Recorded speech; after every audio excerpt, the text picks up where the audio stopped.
Live. When that countdown starts on the back end, and then it starts flashing at you, there's always this moment of, is everything going to work okay? Welcome, replay viewers. Welcome, live viewers. This is the Better Life, Better Work show, and I'm your host, Allison Crow. I'm a life and business coach and an irreverent priestess with soul medicine for the modern, well, not for the modern, for the everyday extraordinary woman and man, and I'm here to help you create better life and better work. In this show, we cover topics on thinking and mindset, business and life strategy, and spiritually and energetics. So I see some of my peoples are joining today, and the first thing I want to do is connect with you, and I'll tell you why in a minute. So Elise is here, Eric is here, Christy is here. Hi. Yes. Live is about connecting with you guys. Hi, Christine. Welcome. I'm so glad you guys are here. And so I'm going to start by slowing down today. I'm going to start by taking a breath. I'm going to start by getting out of my head and back into my body.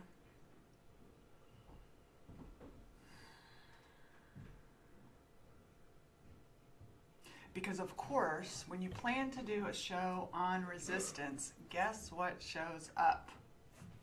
Some resistance. It just makes me giggle.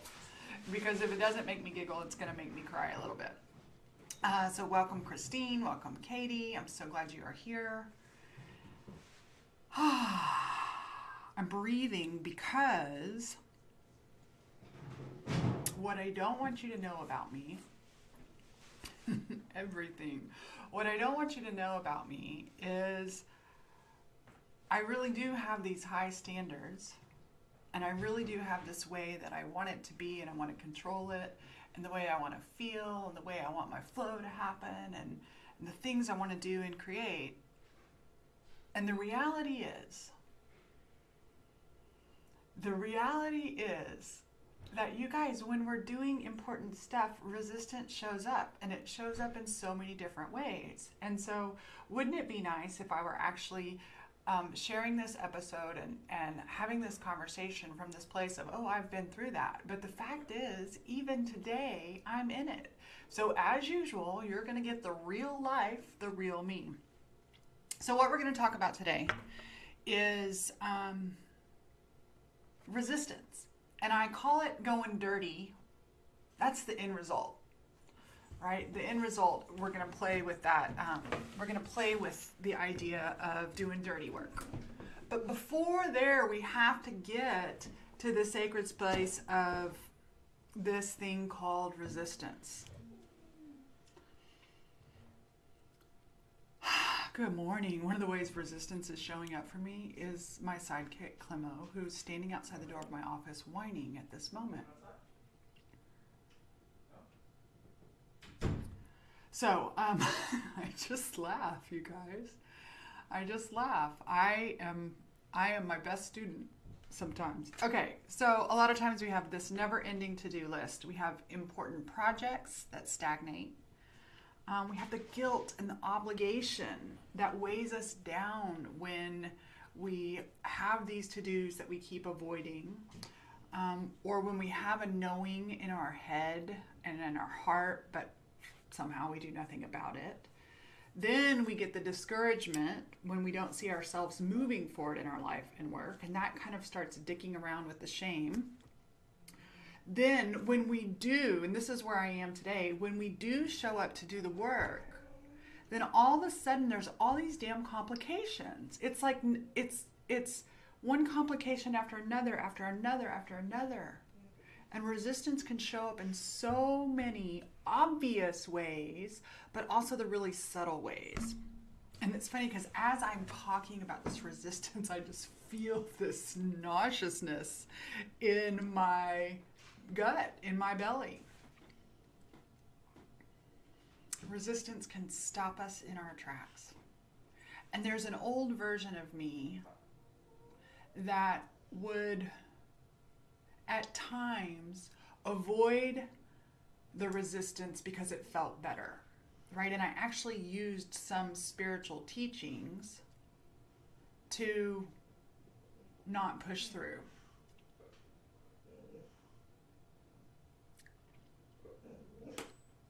I was waiting for that. I would, so, and here's the thing, it's not one or the other. We've got to use discernment. So the spiritual practices that I have in the past used to avoid resistance instead of work with it, was like this follow your feel good thing, right? So if it didn't feel good, don't do it. Well, I'm going to acknowledge that sometimes that answer is perfect, right? So if it doesn't feel good, we can walk away from the task when we're trying to force it. But we can walk away and then come back and things are better. But other times, we really just need to sit down and do it, because what I found was I was walking away and walking away and walking away and walking away indefinitely, right? And so, does anybody else experience this crap? And I know that you do, but like, holy resistance, how does it show up in your life? So I'm curious, what are some of the ways that resistance shows up in your life or in your work? And this is not just work, you guys. This is life too, right? Resistance to having important conversations in our relationships. Resistance to making changes. Give me one way that resistance shows up in your life. And while I wait for your answers, I'm going to take a sip of water.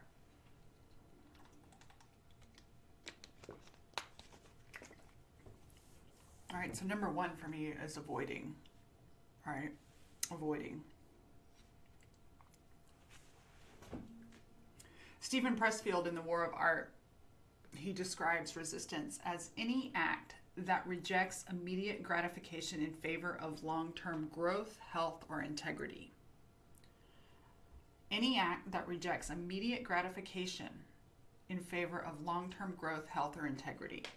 Which I think is hilarious, because I actually have rejected that book for years. So some of the ways you guys are saying that that resistance shows up: low energy and heaviness. That's a good one. Sleepiness for me. Procrastination, avoiding difficult conversations. When I finally go to call somebody I've been in resistance with, there's no answer. I noticed that my resistance is showing up today in impatience and agitation. And it's embarrassing for me to admit, like, I want to come to the show and give you guys the best energy, and I want to like make myself be a certain way. And the reality is the resistance, both physical, emotional, and external, that has showed up today has me really rattled. And so I'm going to go forward even though I'm rattled. Resistance to make healthy eating choices, procrastination on work tasks because my to-do list is just too big. Right, you guys, this can be really, really overwhelming. Staying busy with all the other stuff. Holy cow. So I think it's funny, you know, there's that book, The War of Art by Stephen Pressfield, and I remember somebody introducing to me, and all these people have loved this book, and I was like, I don't want to read that book. And even not wanting to look at that book and the truth of that book is a form of resistance, right? Because the first thing we want to do is we want to ignore it. We want to reject it. We want to reject that this is not possible, right? Denial, right? So the thing is about resistance, and how this whole show topic came about. I was speaking with a longtime client the other day. I resist that book, so I'm not alone in resisting that book. I was talking with a client the other day, and it's so fun because it's like in my brain, I want to bring the energy I had with this client on the phone with you, and we were talking about what would be most effective for her call. This was actually a reboot client, so I haven't worked with her in a while, and we were doing a little reboot client, and what would be most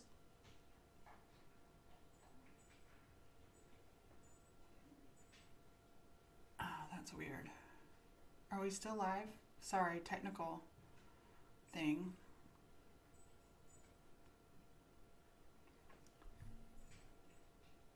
It's so weird. Like it shows that it stopped. Okay.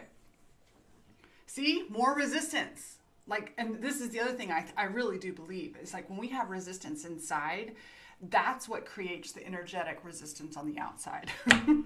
Right? So when I'm in resistance, my energy screws up the technology. My energy fucks with my dogs. My energy, it's so and then this is how the process works, right? Like, well, just quit, just stop, just do it another day. And so I'm here. It only took 5 shows for me to bring my totally human crappy self, which I'm going to determine is awesome, to let you guys see the discombobulation. Because here's the thing I know. The discombobulation, the static, the overwhelm, the resistance is so normal. It's so human. So what do we do with it? Right? If we're conscious and we know that we don't want to keep avoiding it, because that hasn't really served us in the past either, then what do we do to begin sorting through it? And so today I'm going to share with you what I do know. And then I'll get to more of the story about my client. I promise this will end fun. This is the good news. The good news is that today's episode, and that's actually one of the steps, right, is allow it to end in fun. Okay, so I'm going to allow some of the heaviness right now, because the reality is nobody goes, oh, gee, this is delicious, I'm in resistance. Like, it takes a lot to get here and feel the yay of resistance, right? Because when we hit it, it's thick and overwhelming. So here's the first thing. I'm gonna wiggle it out. Shake my body a little bit. So that's one. Actually, this is not even in my show notes, but one of the first things you could do, someone said it earlier, is like just move your body. Moving your body can shake your state. And so just wiggling it out, shaking my hands, kind of shaking off some of my distractions that are going on in the other room. And the first thing that we've got to do is we got to identify what we're avoiding, right? I'm real big right now on telling the truth. We lie to ourselves in so many ways, you guys. And so I'm really big on telling ourselves the truth, and not from this judgy, mean, bitchy place, but just noticing like, oh, I've been avoiding the truth. And so number one is taking, so let's use my client as an example. My client said to me the other day on the phone, and she said, the most important thing I can do for my life and my work and my business right now is finish my website. Now, a lot of times actually doing my website, when I work with clients, when they tell me that they need to do their website, that's actually an avoidance of the real work of creating clients.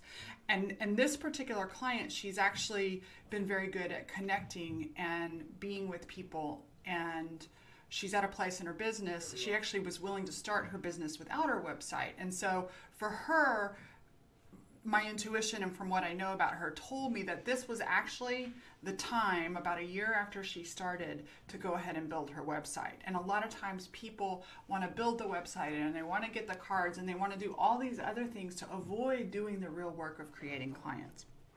And so I was talking with her. So the website and laundry. Laundry was the other thing. And we had a moment many years ago where I asked her just to sit in the pile of laundry, like just sit in the laundry that she resisted. And so it was interesting. We talked about like, what is it about the website that, what keeps you from doing it? And so let me pause there on her story. But here's the thing. If you think about, if you can identify what is it that you're resisting, is the first thing. And then the second thing is tell yourself the truth. Lovingly, with compassion, but with clear truth about why you are resisting it. Why are you avoiding it? So usually underneath resistant are all these deep fears and questions of the unknown that are terrorizing us. What if I fail? What if I'm not good enough? What if it sucks? What if I get rejected?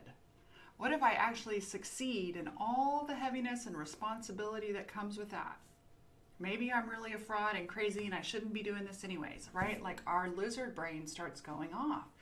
Our lizard brain wants to avoid discomfort. It wants to avoid pain. And so our job as people who are willing to do both the inner work and outer work to have a better life and better work is to take a look at not only what are we resisting it, but what is going on underneath the resistance.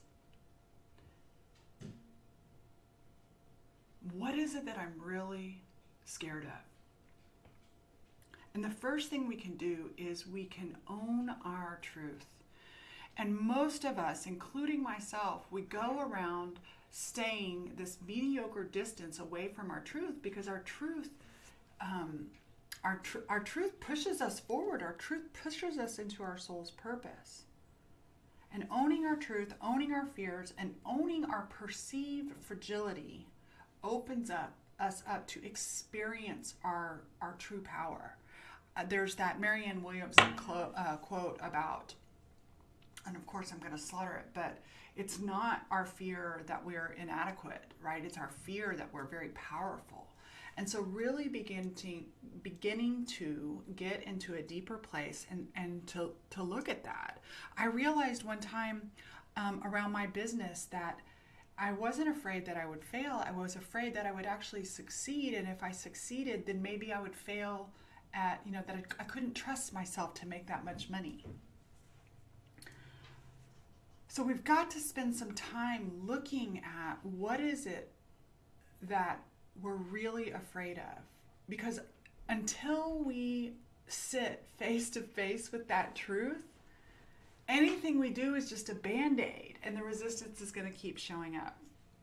Then another layer underneath the fear in resistance, and this is the one that is most tender and actually difficult for people to tap into, is desire. And one of the things, I am no expert on desire. I have a friend, Monica Day, who is, and I learned so much from her about how we subconsciously shut out our desires because of all this thinking inside that we're not worthy of it, or we can't handle it, or we protect ourselves because we think even I have that desire but I'll never get it. We stop wanting. We stop wanting for a million different reasons. So underneath that resistance is the desire, and the ultimate pain that our human self tries to avoid is not realizing our desires. And it's interesting because as I planned this show, this part of the conversation was never part of the planning that was going on in my mind and on my paper. It was a whole different story. And so I noticed today, here, right now, that even in this, my brain wants to keep the story safe. It wants to keep it technical and logical, and it wants to keep it out of the zone of the heart. It wants to keep it in the lower energies. And we really can't solve the problems that are created in the lower energies with lower energies. We have to move to higher energies. And one of the things about higher energies is truth-telling. Truth-telling comes from your throat chakra.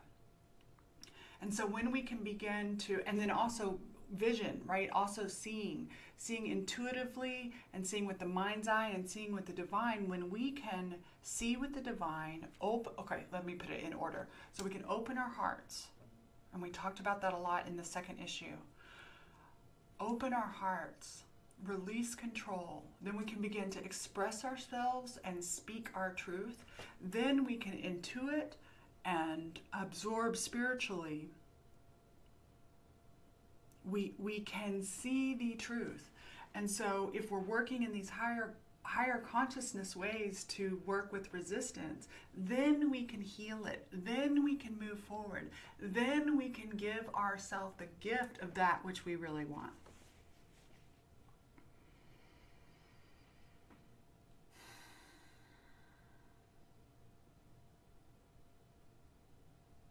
Here's what my brain does. And I'm sharing for the purpose because we're talking about resistance. My lizard brain is screaming, Allison, you're out of flow, you're sucking, you were like last night while you're drinking wine and you're doing live, you were so much more on. Like there's all these things in my head that go. And I'm sure you have experiences like that too, especially when you move forward with the work, whatever the work is, that important thing. And here's what I know. We only experience resistance when it's really important, you guys. I love it. Christine Summers says, today is St. Blaise Day, blessing of the throats. Thank you. I received that. And then Maria, thank you. Maria put the Marianne Williamson quote up for us. Our deepest fear is not that we are inadequate. Our deepest fear is that we are powerful beyond measure. It is our light, not our darkness, that frightens us. We ask ourselves, who am I to be brilliant, gorgeous, talented, and fabulous? Actually, who are you not to be? You are a child of God. Your playing small does not serve the world. There is nothing enlightened about shrinking so that other people will not feel insecure around you. We are all meant to shine as children do. We were born to make the manifest the glory of God that is within us. And here's what we do to ourselves, you guys. We shrink our own light. And a lot of times we blame it on external circumstances. But the reality is we're shrinking our own light. And so the step one is tell yourself the truth. Be brutally honest about the truth. For years, and y'all know I'm walking. Y'all know I'm walking. And the walking is changing and healing my life.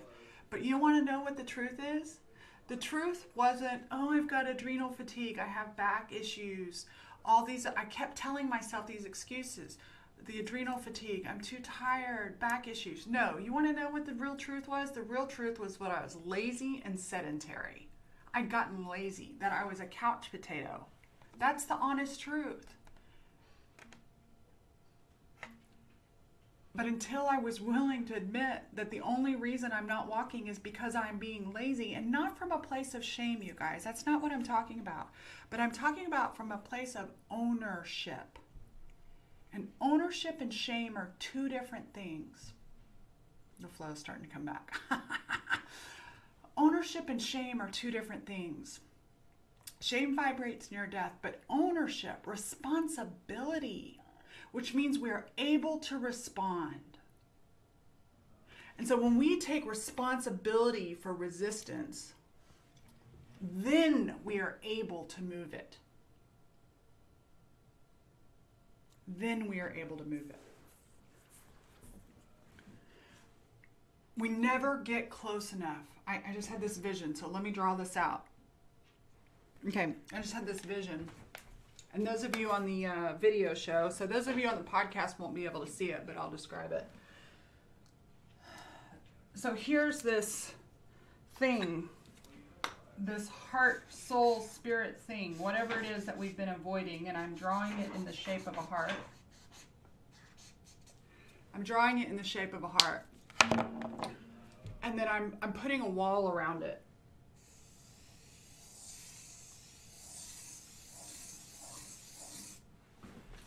And so, although those of you that are live can't see it because I used a poor color.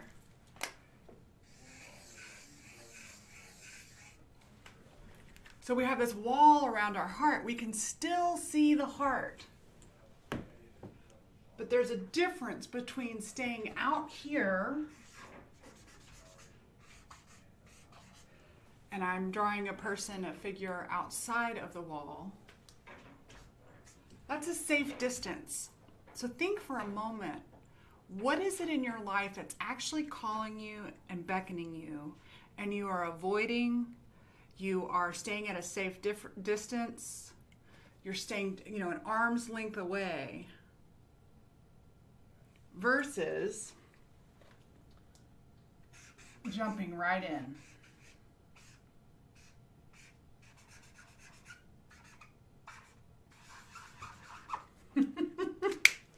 Right? Versus just jumping right in. I have, when my nieces and nephew come to my house, it's so cute because my niece will walk around the edge. She'll look at the pool. She'll look at the pool with like desire, but I don't know if I should go in. And she's kind of shy and timid. I don't know if I should go in. And my little nephew Noah comes and he's like, Aunt Sissy, I want to get in the pool. And next thing you know, he's stripping down and he runs and he jumps in. And he just owns. This is what I love about this little boy. He owns his desire to jump in the pool. He doesn't care if it's 18 degrees outside or if I've just treated the pool or something like. And I want to be like Noah in the sense, in everything, especially if it's drawing, my desires are calling me. I want to run and jump in. But the fact is that a lot of times we keep this safe distance because of all those questions. Okay? So the first one is ownership. Identify the work you're doing that you're avoiding doing, and then tell yourself the truth. What's underneath why you're avoiding it. Tell yourself the truth. Quit lying. Then the second thing, so once we've got that established, like, whoa, I can see.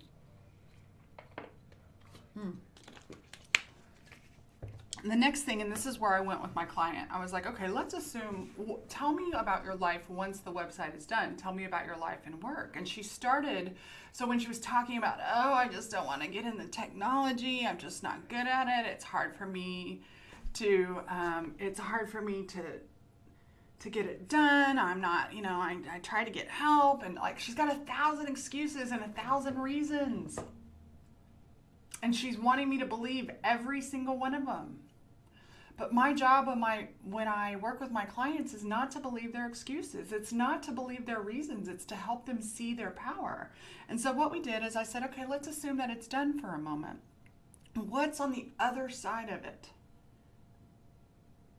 And she was like, oh my gosh, well, not only would I be doing this great work, but if somebody who's just watching and not interacting wants to go to my website, they'll get an authentic feel about who I am and what I offer, because I know a lot of people do their research. And as she began to talk about it, her energy went up and up and up. And here's where we get stuck, you guys. We get focused on the shitty side of the hill, okay? And we forget to focus on what's on the other side. We forget to focus on what's on the other side. So our job is to find the feel good on the other side of what I call the dirty work. And I want to call it the dirty work for a reason. This was the original title of the show about dirty work, and then I realized dirty work was just a way for me to avoid talking about resistance, which was ironic. So the dirty work. Going dirty. Yeah, going dirty. So Going Dirty is a song my husband made up for me about 7 years ago when I used to take baths at night or showers at night, and I would wake up in the morning and I would get dressed and go to work. And he was so confused by that, why I wouldn't take a shower in the morning. Well, have you seen my crazy hair? You don't take a shower in that in the morning. And so he would call, he's like, oh, so you're going to work dirty. And so every morning when I would get up and start to get dressed without taking a shower, he would call me Going Dirty. And for some reason, when I was talking to my client the other day, that song, Going Dirty, came in and I started thinking about dirty work. And then I started thinking about, so same thing with my husband. One of the things that my husband always says in his own philosophical ramblings and stuff is like, what would people do if the garbage men quit picking up the trash? And I want you to imagine for a moment your own home, if for 1 month, so where I live, the trash man comes and picks up. Lauren, that's a good question. I'm going to come back to that. When the trash man, they come every single week. And so every single week, actually my husband takes out the trash and the recycle. And imagine for a moment that if you went 1 week without taking out your trash or your recycle, and then you went 2 weeks without taking out your trash or your recycle, and then 3, and then 4. Imagine what would happen if you didn't take out the trash. And then I started thinking about that guy, Mike Rowe, and he has the show Dirty Jobs, right? And I can't even watch Dirty Jobs because some of it is so nasty that it literally makes me vomit. But I started thinking about Mike Rowe, and I'm talking to my client. I'm like, there's all these dirty jobs, and somebody's got to do these dirty jobs so that we can enjoy the benefits of it. So for example, whether the trash man picks it up or my husband takes it out, the benefit is having a clean home, not having stinky, piley trash pile up everywhere, right? And so nobody wakes up and says, you know what, today I'm so excited, it's take out the trash day. We think about creating clean space, right? Clearing the clutter and the waste out of our homes. And so there are so many things that you do in your life. You brush your teeth, not because it's the most pleasurable feeling in the world, but you brush your teeth because the feeling and the knowledge and the benefit of having clean teeth, right? Same thing with washing our bodies. So there's these things that we do for the outcome. And y'all know I'm a big believer in doing some things for the process. I love painting and creating art, not for the outcome. But this is where, especially those of us that are creative, and we like to create over and over, and that we do get off on the process. So I don't know about y'all, but some of us, we actually like the process of creating and aren't as attached to the outcome, right? And sometimes we need the outcome, right? So it's up to you to use discernment. But we've got to notice the deeper fears underneath and begin to acknowledge desires. And then why are we doing this, right? So like, why was she doing the website? I had another client, this was so fun. We just started a group mastermind, a business group mastermind, and we've had 2 calls. And last night in the Facebook group, she was like, after 18 months, I finally started this course and I put this course up. And I was just laughing. I was like, oh, wow, that only took 2 weeks, right? It took her 18 months. But what was it that, you know, she spent 17 and a half of those months thinking about doing it, thinking about doing it, but not doing it. And then all of a sudden, and she said for her, you know, it was the accountability. It was the fact that she finally decided and committed amongst us that she would get it done, right? So Lauren Holder asked a great question. What about when I can't see what the wonderful looks like on the other side?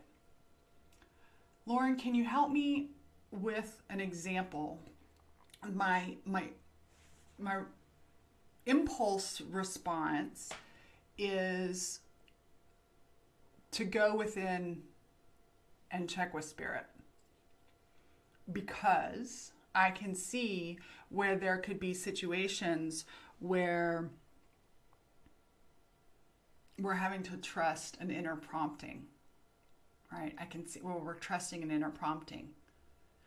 And I can see on the other side where we're believing a story of obligation that we don't have. So this is a whole nother conversation, but sometimes we're saying yes to things that we don't really need to do. We're saying yes to things because of tribe consciousness, because we feel like we should do. And I realize, you guys, that this stuff gets complex, but this is why we don't come to resolution in the human realm. Right? Because if it's human realm, it's only linear, it's only logic, and we have to do everything a certain way. And the reality is, I really do believe in the concept of both and. In each situation, discernment, especially from within, you will have a better life and better work if you can bring in that intuitive and spiritual discernment and then add your logic, your emotions, etc. Right? So that's why the situation matters. The other time, and then it's so funny, it's so true. Like, who am I to such complex questions? God. So when you can't see the other side, so for example, I just spoke with a friend today that was trying an experiment in her business. Okay, so she didn't know what she She didn't know what the other side would be, but she also knew that it was totally an experiment. And I have a feeling that when we have that knowing, when we really begin to examine it. So this is what Lauren says. This is perfect. So Lauren is at the final stages of, she has finished her book and it's going through the final publishing process. The book, resistance is fear of criticism, rejection. The other side could be having my life even more public. I'm doing the dirty work anyway, and the outcome is still more resistance. Of course it is, Lauren. So I don't know if were you here at the beginning, Lauren, when we talked about this. Underneath the truth telling, this was step one. Identify the work that you avoid doing. Tell yourself the truth. Tell yourself the truth, right? Because this is the first thing that happens. Is like, oh my God, what if I fail? What if I'm not good enough? What if I get rejected, etc.? Or what if I can't handle the success? So this is why I ask you to go within, right? And I love this. I love this. So Lauren, why did you write the book? What's the head answer, but what's the heart answer of why you wrote the book? I love this real life example. Why did you write the book? Did you write the book to make millions? Did you write the book to get lots more audience? Or did you write the book because there was a seed in you that could not be told no? I mean, frankly, you guys, why would anybody write a book? Because the word wants to be written. I pulled cards the other day publicly on Facebook Live, and we pulled the card, the word wants to be written. So this is what I would argue, Lauren, that writing the book is not coming from an egoic place for you. And most of the people in my tribe are these heart-centered, relationship, impact, spirit, heart, and then head. They're really smart people, but they're not leading with machinery, systems, and head work. So Lauren says the reason she wrote the book is to make an impact. Your soul, that book had to be written. It wasn't done from a logical place. And the desire to make an impact, comes from the inside, you guys. This is such a good example. I love that phrase. The word wants to be written. Right? And the only thing that stops the word from being written, the art from being made, the conversation from being had, is our ego and our fear. Lauren says, people told me my story changed their life. How could I not write it? But this is the thing. Lauren, this is what's so beautiful, is the fact is there are many people have been told their story changes their life, and nobody has that thing that comes up from inside of them that says, I must climb this mountain. And any of you who have written and published a book, it's a mountain. This is no English paper. It's a mountain. And here you are near the very top, and you can't see on the other side, so I get it. So this is why so this is the other thing. When you focus on the why, and maybe I wrote that, what's on the other side, sometimes we don't know the other side. So actually probably a better language would be, remember the why. Remember the why. You're right. You know what? Actually, we don't know what the other side could be. But the why is this internal seed that can't not be created.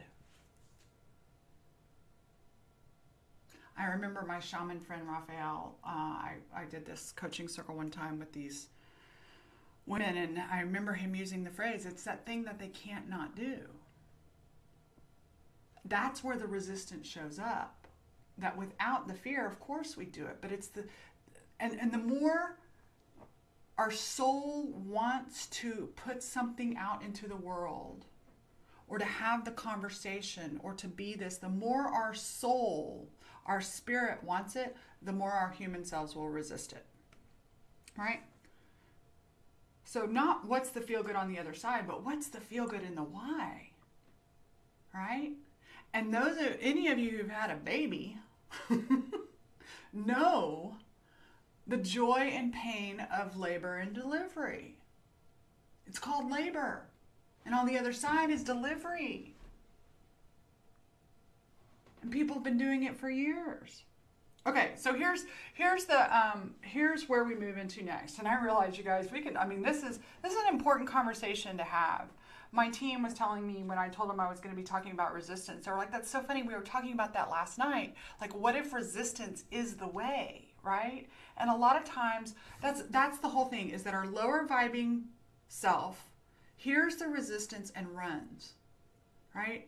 But it's our job to check in with our higher aligned self and get guidance. No, Allison, you must do this, right? Then once we have those recognitions, the other thing I like to do, and I learned this from art, I've learned this from painting, is that it's the song, Going Dirty. Yeah. So I'm talking to my girlfriend and I was like, so quit thinking of it as, not my girlfriend, but my past client. Quit thinking of it as, oh, I have this website to create. It's so horrible and miserable. Well, anytime we come at anything with that kind of attitude, it's going to be miserable.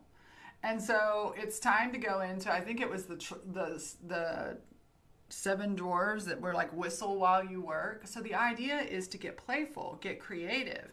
How can we start thinking about the work that feels miserable but leads to something magical? How can we start thinking about it in a different way? And so I was like, well, what if you played with the idea that this is the dirty work of business, right? And get flirty with it. Instead of this is the miserable work of business, or, oh, I don't want to do it. Like, what if you were like, well, this is the dirty work. What are you doing today? I'm doing the dirty work of my business.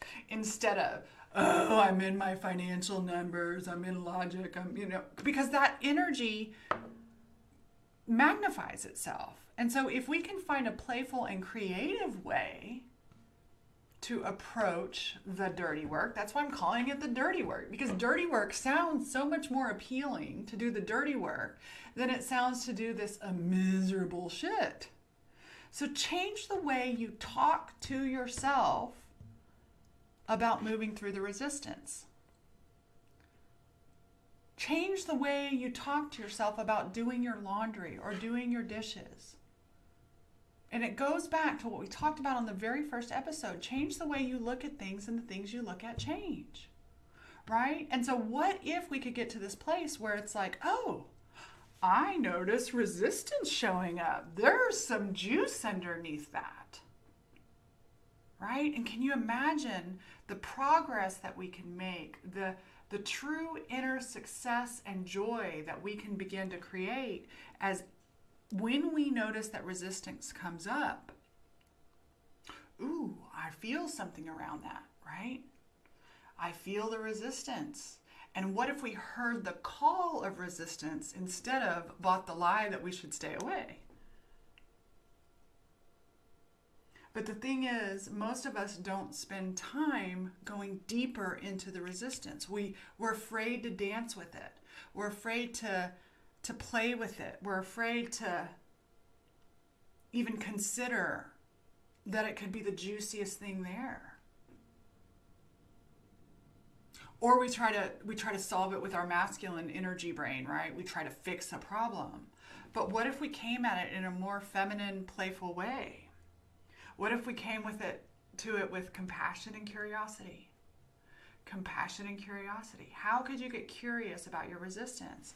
And it was so fun because I talked to that client the next day and I was like, so how did yesterday go? And she goes, I did a whole day of dirty work. And she was so proud.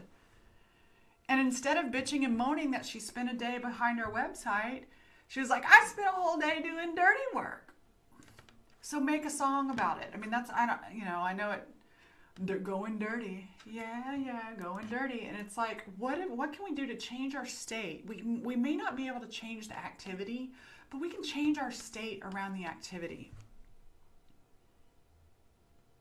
So what's coming up for you guys? Let me know what you think. Does it sound possible?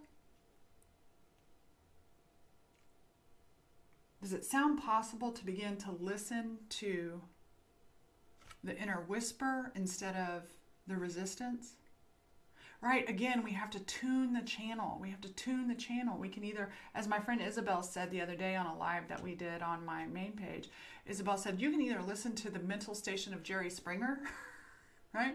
Or you can listen to a higher frequency channel. Which channel do you want to listen to? And most of us are listening to the Jerry Springer version when we're looking at resistance. Most of us are listening there. We're not changing the channel to the stations of curiosity, compassion, higher vibrating, divine. And then the other thing is asking for help. Right? Doing some art around those feelings of resistance. I've been playing with my new website all morning. That song is in my head. Beautiful. Thank y'all for responding. It is a thick topic. And I certainly don't necessarily feel completely ridiculously proud of the flow of this show. But you know what? By God, I was willing to get in and get dirty. One layer at a time, I'm willing to get in and get dirty. I'm willing to have the conversation. I'm willing to explore. What I really wanted to do was call in sick. Go play, go have a drink, buffer the pain, buffer the pain. Totally possible, telling myself the truth. And you guys, you have heard it, the truth will slap you in the face, but it will set you free. And this has been a season for me of telling myself the damn truth. Telling myself the truth about my money.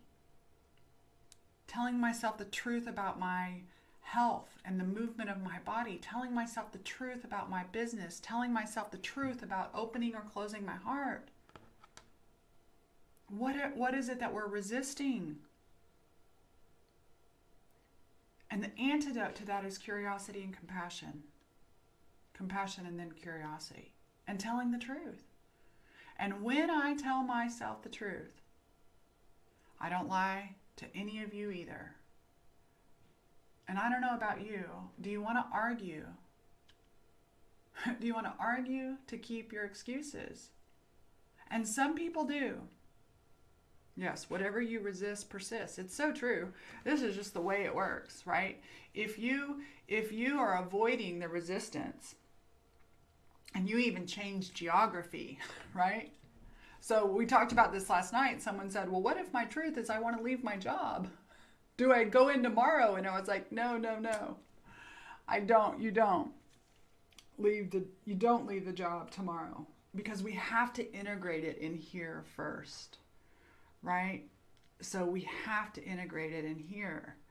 And because when you leave something to avoid the resistance, to avoid doing the deep inner work, to avoid looking at your fears, to avoid telling yourself the truth, and to avoid healing that, the situation just recreates itself in another pair of jeans, right? It's a different outfit, but it's the same energy.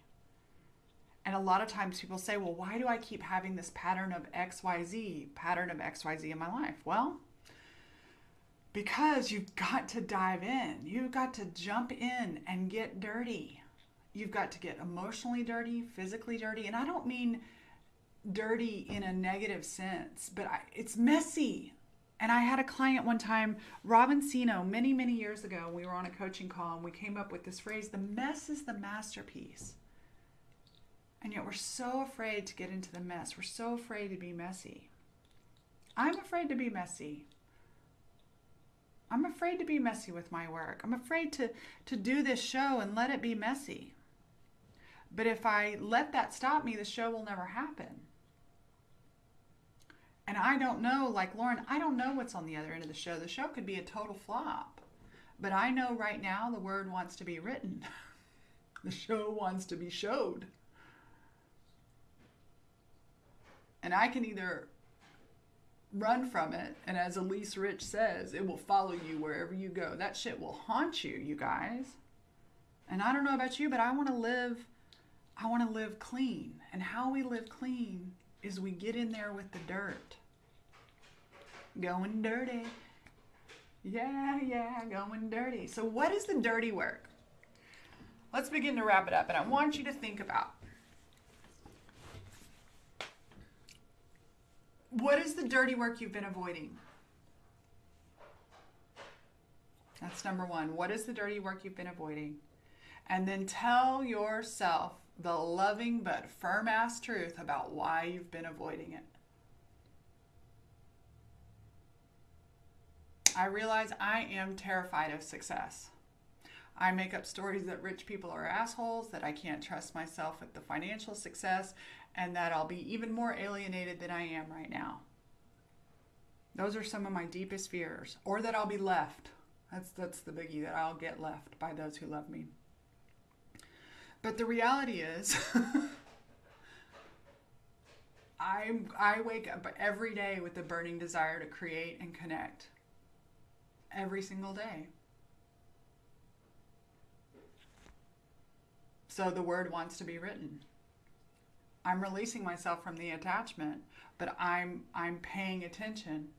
And so instead of letting it be perfect, I've got to keep creating. The magic is in the mess. The magic is in the mess. So identify the work that what is the dirty work you've been avoiding? Tell yourself the truth of the deep fears and questions of the unknown. Stop letting them terrorize you. You get to decide if your thinking terrorizes you and freezes you, or you get to decide if you're going to be creative, spontaneous, brave, courageous. You get to decide. And then begin to notice the why. Because if the why isn't, this is the other thing, give yourself permission to back out of dirty work that doesn't have a firm, soulful why behind it. Okay? Like if the why doesn't matter to you, you don't have to go down that path. If the word doesn't give a shit about being written, don't write a book because you should. Don't write a book because everybody's writing a book. Don't create a business XYZ way. Don't get married because you should. Don't should on yourself. Either it wants to be done from the inside out or it doesn't. And if it doesn't, release yourself from the obligation and shame, because that's another whole story, is obligation creates debt. And so many of us are saying yes to things that don't matter to us, but we're subtly and quietly saying no to the things that really do. Right? And then finally, find a playful way. What's the most fun I can have solving this problem? What's the most fun I can have clearing the resistance? What's the most fun I can have learning?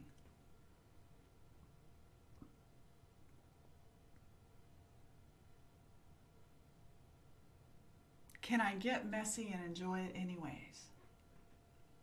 Can I be like the little kid Noah that runs and jumps in the pool?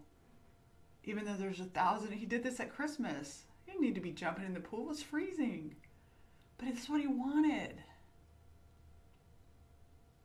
And he went after what he wanted, and he dealt with the consequences later. All of his clothes were wet, we had to put them in the dryer, but it's okay. He was willing to get messy to move towards his desires. And that's what I want for all of us. I want us to really, better life and better work is about realizing your desires, not the desires of the outside world, but the desires inside of you that want to be written. What wants to be written? Thank you guys so much for showing up. You can sign up at AllisonCrow.com/better if you want to get a copy of this week and last week's show notes. Also, on Monday, holy cow, Monday, the podcast is dropping, and I'm going to be sharing that information, but it would be super helpful to me if you guys would check out the podcast and leave reviews and give us some stars, or just notice it. Notice it. Oh. And then also I want to let you know about Camp Starheart. Camp Starheart is impossible to explain, but it is a place where we go into and have these deep conversations, and not just from the teacher perspective. This is the thing. All the people that come and speak are magical and brilliant and wise and smart and have so much knowledge. And all the participants that come have the same. And so it's more of a weekend conversation. And we have fun and we move our bodies and we learn and sometimes we cry. We feast, we drink. It's truly an experience that it's hard to put words to, but you can find out more about Camp Starheart at www.campstarheart.com. It's April 19th through 22nd in Austin, Texas, and I have 24 tickets left. Deep breath and just thanking you guys for allowing the perfectly imperfect, allowing me to move through resistance with you. And I want to encourage you to go out there and tell yourself the truth. Get messy. Get a little dirty. And let me know how your dirty work goes. Bye, you guys. Thank you.